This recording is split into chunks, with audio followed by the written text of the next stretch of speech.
আসসালামু আলাইকুম। আমি জান্নাত। সবার অপেক্ষার প্রহর শেষ করে আমি নিয়ে চলে এসেছি জিনের প্রেম নামক এই গল্পটি, এবং আশা করি এই গল্পটি আপনাদের মন ছুঁয়ে যাবে। আজকের এই গল্পটি 7টি ভাগে বিভক্ত করা হয়েছে, কারণ এই গল্পটি অনেক বড়। গল্পটি শুরু করার আগে আমি সবাইকে অনুরোধ করব, যারা যারা আমার চ্যানেলে নতুন আছেন অবশ্যই চ্যানেলটি সাবস্ক্রাইব করবেন, এবং ভিডিও শেষে সবাই কমেন্ট করে জানাবেন আজকের এই ভিডিওটা আপনাদের কাছে কেমন লেগেছে। সো বেশি কথা না বলে গল্পটি শুরু করা যাক।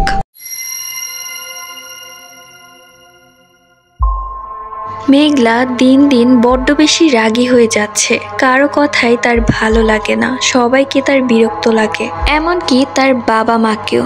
বাবা মাও তাকে নিয়ে বেশ চিন্তায় ছিল।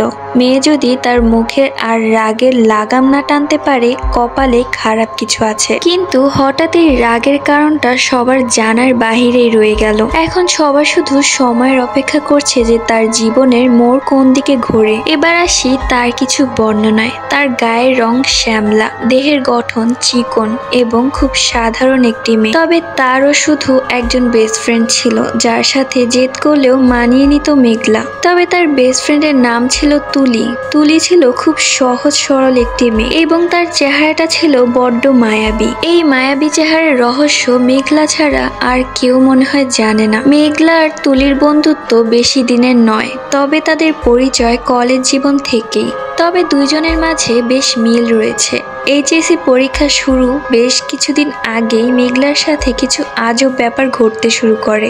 সে বুঝতে পারে তার আশেপাশে কেউ আসা যাওয়া করছে। সে হঠাৎ দেখতে পাচ্ছে কোনো একটি ছায়াকে। তার চারপাশে কিছু একটা অনুভব করতে পারছে।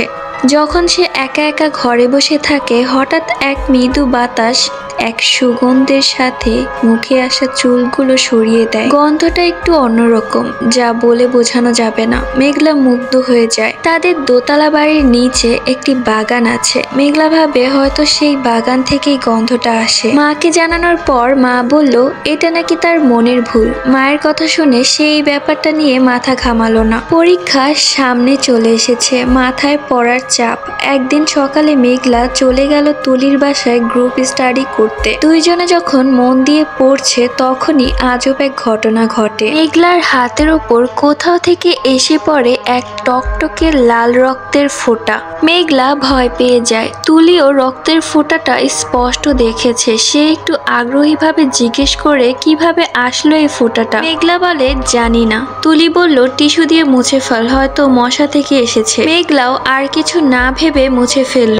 তবে তার মনে ঠিকই চরকা কাটতে থাকলো ঘটনাটা। বাসায় আসলো, তারপর তার মাকে জানালো ঘটনাটা। তার মা হেসে বলল এসব আজব জিনিস তোমার সাথেই হয়, এগুলো কিছু না। তবে মেঘলা বুঝতে পেরেছে কিছু একটা ঘটেছে তার সাথে, কিন্তু কেউ সেটাকে বিশ্বাস করতে পারছে না। কিছুদিন পরে তুলি আর মেঘলা এক কোচিং সেন্টারে ভর্তি হয় পরীক্ষা দেওয়ার জন্য। কিছুদিন পর হঠাৎ ঠিক কোচিং এর পরীক্ষা চলাকালীন সময় আবারও সেই মেঘলার হাতে রক্তের ফোঁটা এসে পড়ে। সে সাথে সাথে তুলিকে দেখায়। তুলি একটু ঘাবড়ে যায়। তুলি বলে আমার মনে হচ্ছে এটা কোনো সাধারণ ঘটনা না। ঘটনাটা আবার ঘটার পরে মেঘলা তার খুব কাছের আরেক বন্ধু মারুফকে জানায়। মারুফ বন্ধু হিসেবে মেঘলার অনেক কেয়ার করে। মারুফ মেঘলাকে বলে তুই নিশ্চিন্ত থাক, আমি দেখছি কি করা যায়। মারুফ পরের দিন এক হুজুরের কাছে যায়। হুজুরকে সব খুলে বলে। হুজুর যে কথাগুলো শোনায়, সেই কথাগুলো শোনার পর